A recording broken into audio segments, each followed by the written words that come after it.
Pertama yang harus dilihat adalah mengetahui pemerintahan berikut arahnya akan kemana. Cara mengetahuinya gimana? Itu sangat mudah sebenarnya cara mengetahuinya. Cara ngetahuinya gimana? Cara ngetahuinya ini penting. Cara ngetahuinya kan orang bilang ini gak ketebak kemana-kemana. Tapi kalau kita mau lihat lebih detail, pertama yang kita baca adalah visi misi. Yang kita lakukan adalah sekarang melihat visi misi tersebut akan dibawa kemana dan dicocokkan dengan misalkan objektif dari industri. Oke. Spesifik objektif dari perusahaan. Kira-kira menurut lo ke depan kebijakan kesehatan akan seperti apa sih di zamannya Pak Prabowo nanti? Sebenarnya tetap akan melakukan kontinuitas ya dari pemerintahan saat ini. Kontinuitas tetap ada. Jadi contohnya kalau misalkan zaman sekarang banyak bilang ada transformasi kesehatan. Oke. Nah, mungkin kedepannya juga akan sama seperti transformasi kesehatan.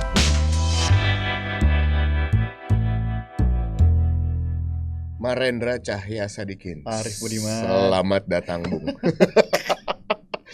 Aduh, gue thank you ya udah mau mampir di tempat kita, Political Strategy Group, PSG, yang bukan Prabowo Subianto Gibran tentunya. Betul. Ya. Dra, kita udah banyak ngobrol sebelumnya nih. Betul. Tentang profesi Public Policy and Government Affairs, atau Gavrel atau apapun lah namanya yang banyak orang punya sebutannya masing-masing.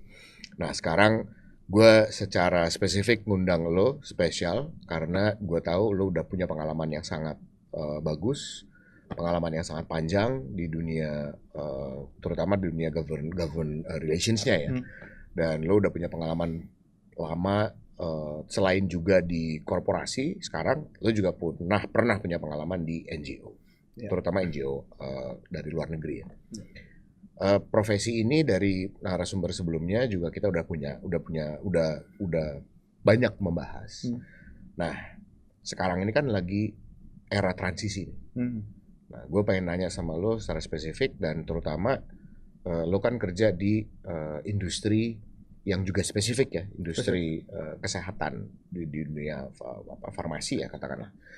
Nah, sebelum kita spesifik ke dunia industrinya, ini sekarang lagi transisi. Semua orang lagi pada nunggu. Pak Prabowo itu mau ngapain? Gibran itu mau ngapain? Prabowo Gibran itu mau ngapain? Dalam konteks profesi Public Policy and Government Affairs, profesi ini tuh kalau lagi di era transisi gini tuh lagi ngapain aja gitu? Dan harusnya ngapain? Ada pandangan lo nggak? Menarik. Berat pertanyaannya. Oke.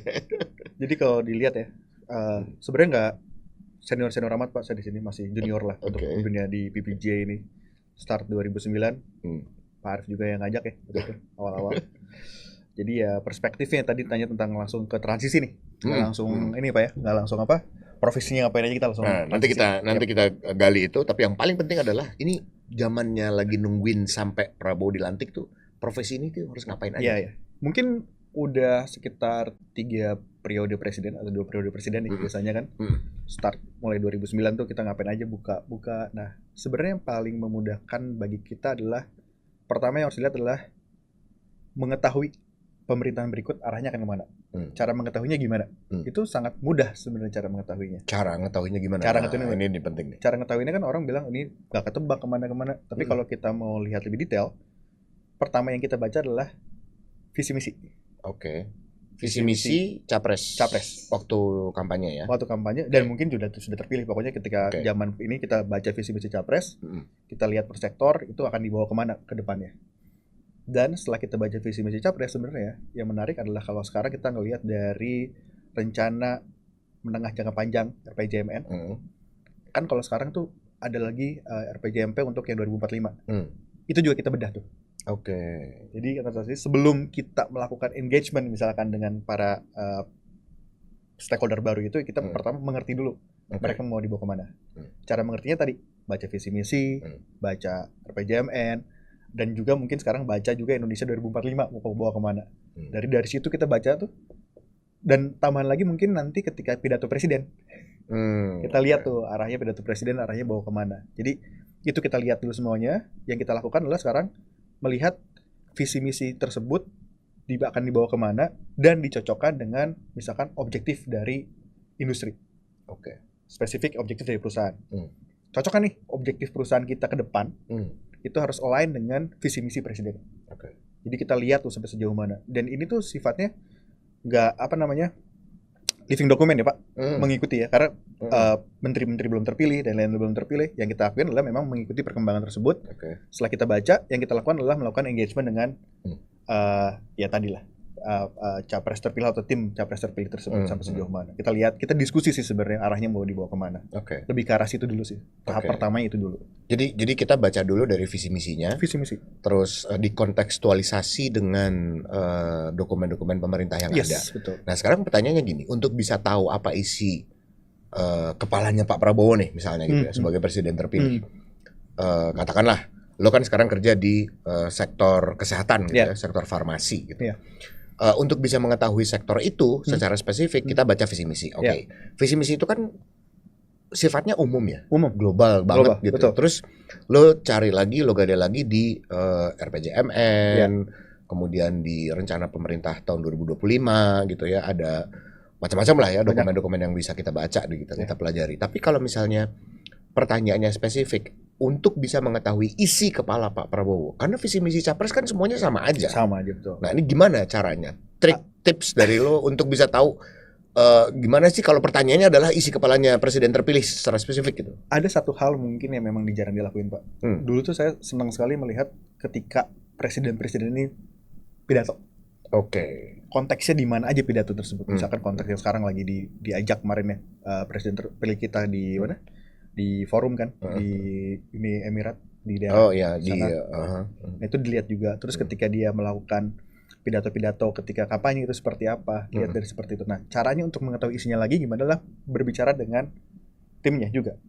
Nah, biasanya kita tuh di asosiasi juga kan pasti akan ada pertemuan dengan tim-timnya seperti itu, sejauh mana melihat seperti apa. Tapi sekedar memang kita hanya melihat isinya akan ke arah kemana nih pemerintahan ke depan, terutama di sektor-sektor yang memang di bidangnya masing-masing. Nah, caranya bagaimana kita ketika bertemu dengan timnya mempertanyakan lagi nih, misalkan mempertanyakan tidak akan jauh dari visi misinya, jangan tiba-tiba jauh keluar dari konteks itu. Jadi ketika visi misi itu disebutkan, kita tanya dari situ bagaimana sebenarnya, misalkan contohnya tadi di industri kesehatan akan dibawa seperti apa. Sebenarnya itu udah terreflect di dokumen visi misi tersebut. Cuma kita mempertanyakan ulang supaya dapat gambaran lebih jauh lah mau ke arah mana seperti itu. Ya memang belum terbaca semuanya secara utuh, tapi kita di profesi ini terutama kita bisa mempersiapkan diri nih. Mempersiapkan diri untuk memberikan kepada stakeholder internal kita bahwa ke depan tuh isu ini akan tetap ada, isu ini nggak akan ada, isu ini akan menjadi prioritas, isu ini tidak akan menjadi prioritas. Nah itu caranya ya tadi dengan baca-baca dokumen, tanya langsung ke timnya seperti apa, dan itu masih dalam koridor seperti itu sih Pak. Jadi visi misi capres itu bukan sesuatu yang sifatnya basa-basi aja ya. Betul. Artinya bagi profesi ini itu jadi benchmark yang sangat penting gitu. Jadi benchmark sangat penting. Jadi harus baca gitu ya. Jangan disepelekan lah gitu ya. Terus dari sisi industri ya, jawaban seperti apa sih yang bisa memuaskan lo sebagai profesional di bidang ini, di bidang public policy? Tentunya jawaban yang artinya jawaban dari pihak capres ya, capres terpilihnya gitu. Kalau misalnya bilang di industri kesehatan kami ingin mentargetkan sekian juta orang bisa mengakses vaksin misalnya. Itu kan sesuatu yang umum juga gitu ya. Tapi gimana sih lo ngebedainnya gitu? Ini jawaban yang berguna nggak sih buat lo sebagai profesi ini gitu, dan bagi perusahaan tentunya. Ya menarik gini sih, kalau dia ada ngomongin ketika jawaban sesuatu ya, jawabannya itu bisa terreflect atau enggak. Satu hal lagi yang sebenarnya kita lakuin adalah melihat itu di APBN dulu. APBN 2025 berarti kan? APBN 2025 dan kemudian apakah akan ada perubahan di situ? Akan ada perubahan di situ. Jadi ya, memang tidak akan bisa terjawab, tapi dari jawaban itu kita cek lagi nih. Sejauh mana sebenarnya apa yang diumumkan itu ternyata sudah dianggarkan. Udah menjadi program prioritas di situ, kan ada semua di Bappenas disiapkan. Nah, kita baca itu semua, Pak. Kalau boleh gue tambahin ya, mungkin juga penting juga untuk melihat Prolegnas 2025 nanti. Kemudian perlu juga melihat program penyusunan rancangan peraturan pemerintah dan rancangan peraturan presiden. Nah, sekarang pertanyaannya ini memang jadi pertanyaan buat semua orang ya.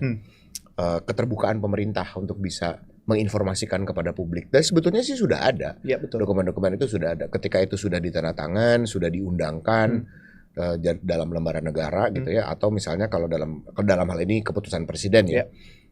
Keputusan presiden untuk membahas rancangan peraturan untuk tahun 2025 itu kita bisa baca juga kan di situ kan ya. Jadi intinya kita harus aware sama setiap kebijakan keputusan pemerintah gitu ya. Dan itu informasi terbuka ya. Terbuka. Maksudnya tidak ada dokumen-dokumen rahasia di situ ya, semua terbuka, RPJM dan lain-lain itu terbuka. Bagaimana kita memang butuh ketelitian untuk membaca itu. Nah, ini yang menarik nih. Jadi profesi ini menuntut ketelitian untuk membaca peraturan ya. Tidak hanya peraturan sih sebenarnya ya, kebijakan lah biasanya. Kebijakan memang diterselip dengan peraturan. Tapi ya memang ketelitian itu yang harus kita baca. Perlu nggak sih update tentang isu-isu dan gosip-gosip politik misalnya gitu? Relevan nggak sih kalau kita membahas itu? Relevan. Tapi saya tipe orang yang percaya itu hanya sebatas gosip politik gitu ya. Dan itu memang harus balik lagi, gosip-gosip itu akan dituangkan dalam dokumen. Nah, saya lebih percaya kepada dokumen-dokumen tersebut. Isu gosip seperti itu ya memang menambah bumbu dalam analisis kita. Contoh nih misalnya siapa yang akan jadi Menteri Kesehatan nanti gitu ya.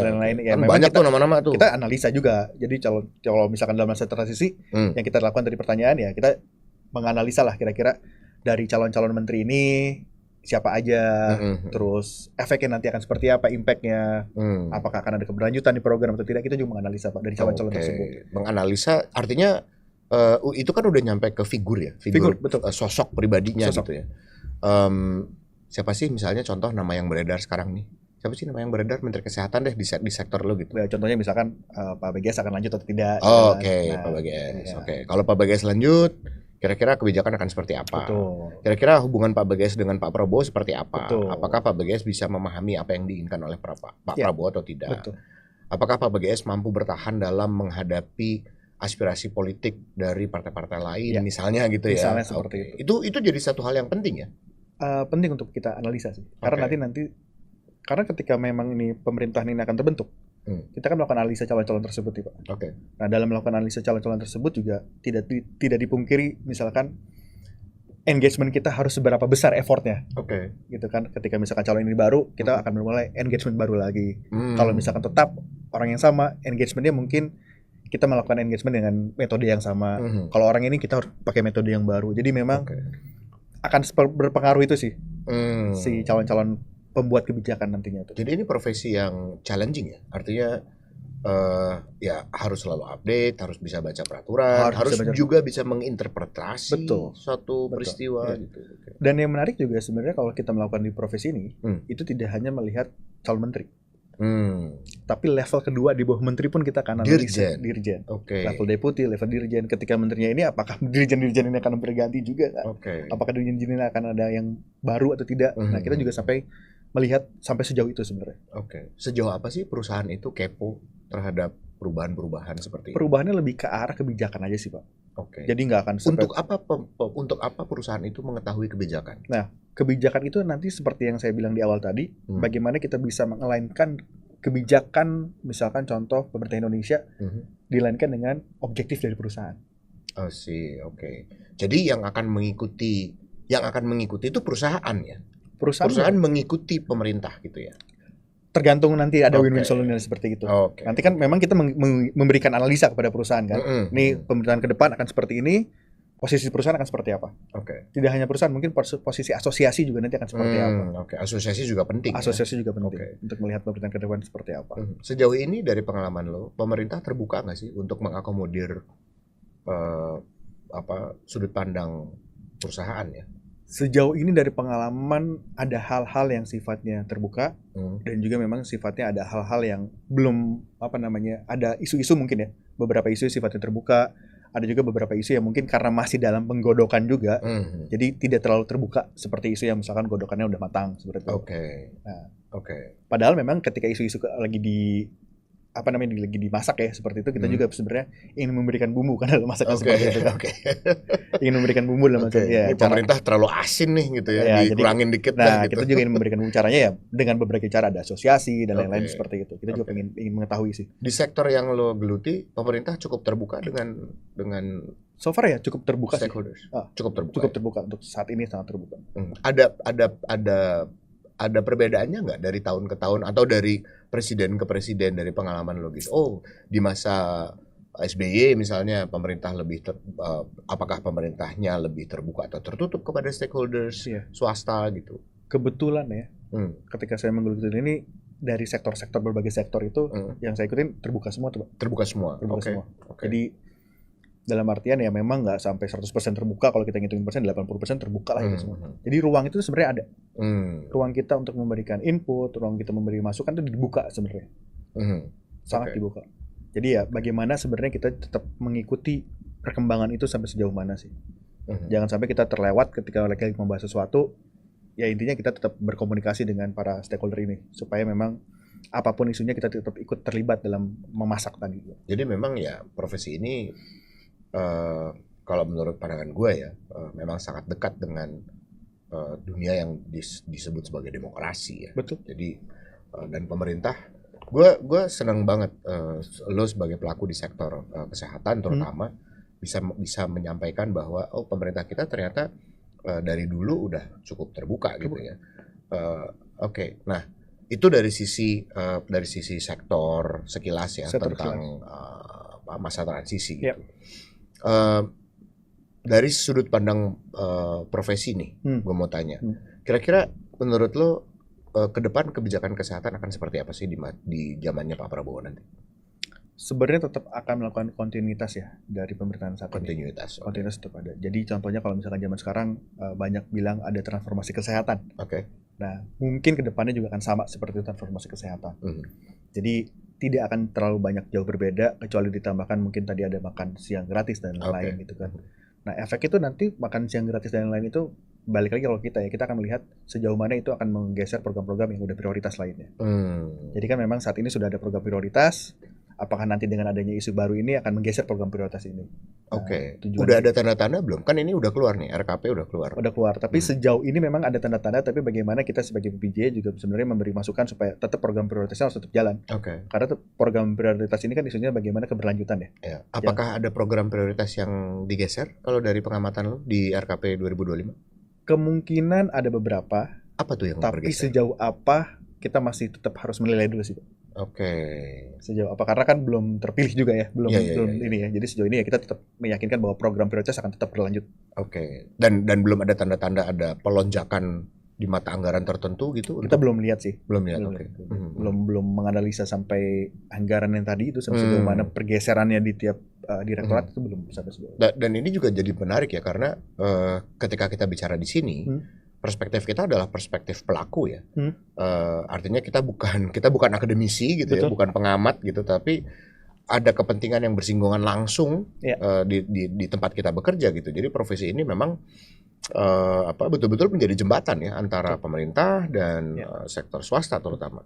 Nah kalau bicara profesi ini ya lagi-lagi nih, setiap pelaku, setiap pengemban profesi ini pasti punya banyak sudut pandang yang beda-beda. Dari sudut pandang lo sendiri, Andra, perkembangan profesi ini ke depan gimana sih menurut lo?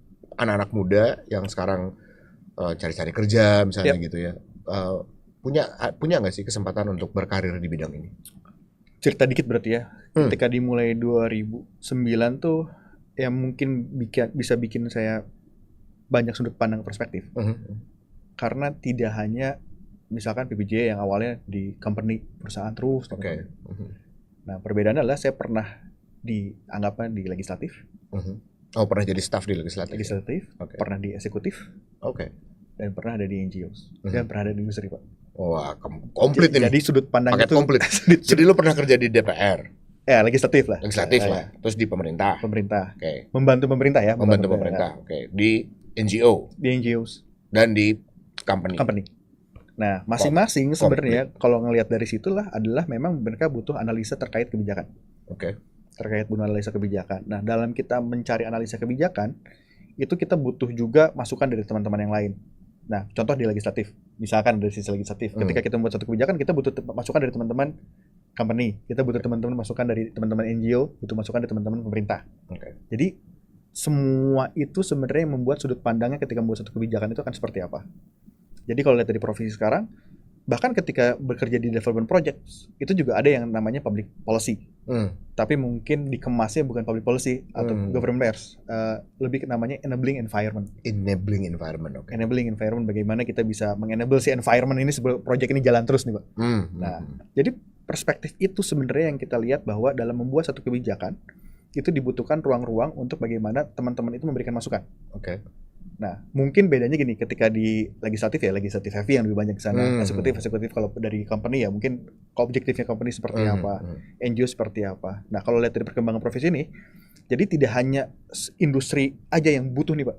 Tapi development project juga butuh. Sekarang juga mungkin di project-project development udah mulai banyak nih. Kalau kita lowongan ya, policy analysis, government affairs untuk itu, untuk di NGO udah mulai banyak. Jadi industri ini udah mulai berkembang sangat banyak. Walaupun mungkin kita bilang di industri ini suka memang ada perspektif yang bilang bahwa orang public policy orang komunikasi, orang komunikasi, terus orang komunikasi, orang PR, karena namanya public affairs lebih ke arah sana. Tapi sebenarnya sekarang udah mulai ada perbedaan nih. Ada di title-nya itu ada public policy, ada communication, ada public affairs dan lain-lain. Jadi sebenarnya kalau lihat sangat berkembang dan potensi buat anak-anak muda untuk masuk ke perusahaan dengan dengan profesi ini sangat terbuka lebar sebenarnya. Mulai sekarang tuh udah mulai banyak nih. Bahkan ya kalau kita lihat sekarang kalau kita lihat search gitu ya, pekerjaan itu policy udah mulai banyak rata-rata di semua perusahaan ada. Bahkan kalau kita ngelihat si perusahaan kita, itu tuh menjadi satu divisi sendiri yang sampai ke sifatnya global ya. Sampai ke global ya. Gue nggak boleh sebut nama merek ya. Jangan nggak boleh. Ya. Jadi berkembang banget nih, Pak. Ya. Dan ya terutama di multinational companies ya. Dan ya juga di Indonesia ya. Banyak sekali dan dari pengalaman gue juga di BUMN juga bahkan udah ada fungsi itu gitu. Itu BUMN loh, Badan Usaha Milik Negara. Yang udah punya negara sendiri. Yang udah punya negara, ada saham pemerintah di situ, tapi kemudian masih tetap dibutuhkan profesi ini gitu. Ya memang kalau di episode sebelumnya gue pernah ngomong ya, kalau profesi ini tuh tumbuh sejak tahun 2014, terutamanya setelah itu. Atau sejak tahun 2014 dan sampai sekarang terus tumbuh gitu. Nah sekarang pertanyaan terakhir gue tadi karena lo sebut juga mengenai DPR ya. Orang itu kalau nyebut DPR, terutama perusahaannya, itu kayaknya mungkin gue bisa salah ya, persepsi gue mungkin bisa salah. Serem gitu kalau nyebut DPR. Perusahaan datang ke DPR, gitu. Ngapain gitu ya? Karena itu full of politics gitu kan. Beda lah sama kalau misalnya ada kita komunikasi sama pemerintah gitu ya. Kalau eksekutif itu kan penuh dengan substansi. Kalau di DPR itu wah sangat politis gitu. Ngapain sih ke DPR? Nah, menurut lo perusahaan tuh perlu nggak sih komunikasi sama DPR, anggota-anggota DPR? Sebenarnya perusahaan itu perlu komunikasi tidak hanya dengan anggota parlemen, dengan semua stakeholder tentunya perlu. Salah satunya adalah parlemen. Jadi semakin banyak kita berkomunikasi dengan para stakeholder inti, key stakeholders, otomatis juga bagaimana kita bisa terus mengkomunikasikan mengenai objektif dari industri ini seperti apa. Nah, salah satunya tadi DPR. Tidak menyeramkan itu sih, Pak. Tidak begitu menyeramkan. Tidak begitu menyeramkan. Karena mungkin mereka juga melakukan fungsi pengawasan yang di sana kan. Dalam melakukan fungsi pengawasan, memang itu terbuka ruang bagaimana kita memberikan masukan kepada mereka. Jadi jangan seolah-olah dipanggil DPR takut ada sesuatu, tapi justru itu menjadi ruang kita untuk memberikan masukan. Jadi DPR itu mengawasi pemerintah. Mengawasi pemerintah. Kita punya kepentingan sama pemerintah. Betul. Jadi kalau DPR lagi melakukan fungsi pengawasannya, kita bisa memberikan perspektif kepada DPR tentang apa-apa saja yang mungkin perlu diperhatikan oleh si pengawas gitu ya. Begitu juga kita perspektif ke pemerintah ketika memanggil DPR juga kita memberikan kira-kira ini yang menjadi perspektifnya mereka. Selama narasinya itu memang narasi untuk kepentingan masyarakat ya. Kepentingan Indonesia, kepentingan masyarakat itu memang yang kita lakukan. Maksudnya itu yang harus dilakukan oleh seorang pemimpin. The very last question dari gua adalah masalah kepentingan tadi. Lo bicara tentang ketika menjadi seorang profesi public policy and government affairs, lo harus bisa membawakan kepentingan perusahaan tempat lo kerja, tapi sekaligus lo juga harus paham juga kepentingan publik. Bagaimana cara lo membedakan antara ini adalah kepentingan publik atau ini kepentingan perusahaan? Jadi sebenarnya ada konflik kepentingan nggak di situ? ada bukan konflik kepentingan sebenarnya.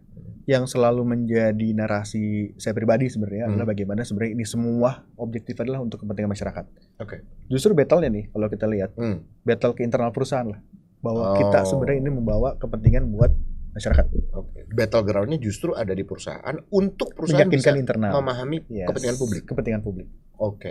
Kepentingan publik internal. Walaupun di perusahaan memang nggak pastilah ada beberapa kepentingan yang soalnya kalau perusahaan kan kita taunya ini masalah untung rugi aja gitu kan. Betul. Tapi bagaimana kita juga meyakinkan perusahaan tidak hanya masalah untung rugi, tapi bagaimana kita meyakinkan perusahaan bahwa ini adalah kepentingan yang lebih besar lah. Jadi lo ngebawa kepentingan merah putih juga di dalam perusahaan tempat lo kerja ya?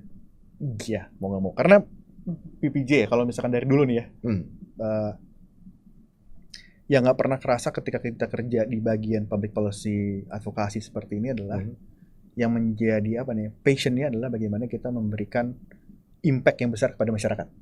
Dari tempat perusahaan kita kerja? Dari dulu saya bekerja kayak gitu, Pak. Oke, kita bicara your value. Iya, value. Jadi bagaimana kita bisa memberikan impact terhadap masyarakat. I see. Dan beruntung ya, maksudnya alhamdulillahnya di perusahaan itu memberikan ruang untuk itu, Pak. Perusahaannya sangat memberikan ruang bagaimana kita bekerja sebenarnya untuk kepentingan masyarakat halayak yang lebih luas. Begitu juga ketika di development projects. Waktu itu pernah ada, mungkin dulu saya masih junior di sana. Jadi kita advokasi suatu peraturan presiden waktu itu. Ya saya jalani advokasi ya.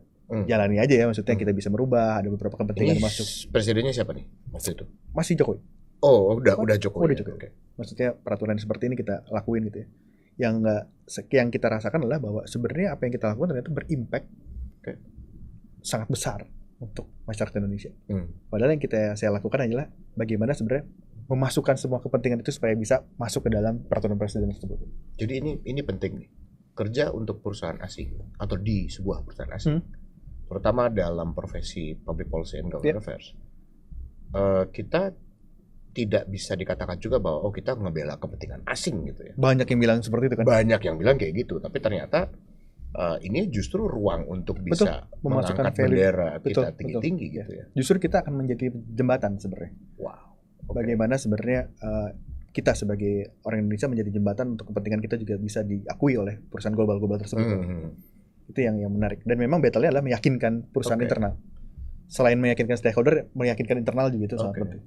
Jadi ini juga mungkin kalau boleh ya, kalau boleh gue ngomong gitu ya,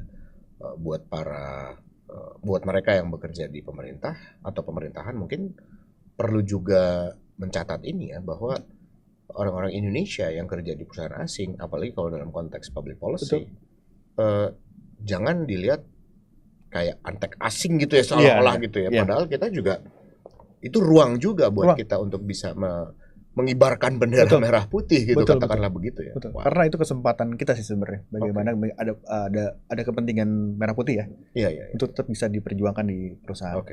Jadi misalkan contoh, bagaimana sebenarnya kita memperjuangkan kepentingan merah putihnya itu ada beberapa cara sebenarnya. Misalkan kalau kita lagi audiensi, ya kan, kita yang bikin talking points kan, Pak. Kita yang bikin narasinya, kita bikin briefing dokumen. Itu adalah kesempatan kita bagaimana kita memasukkan unsur merah putih di talking point tersebut. Dan perusahaan itu nggak ada masalah.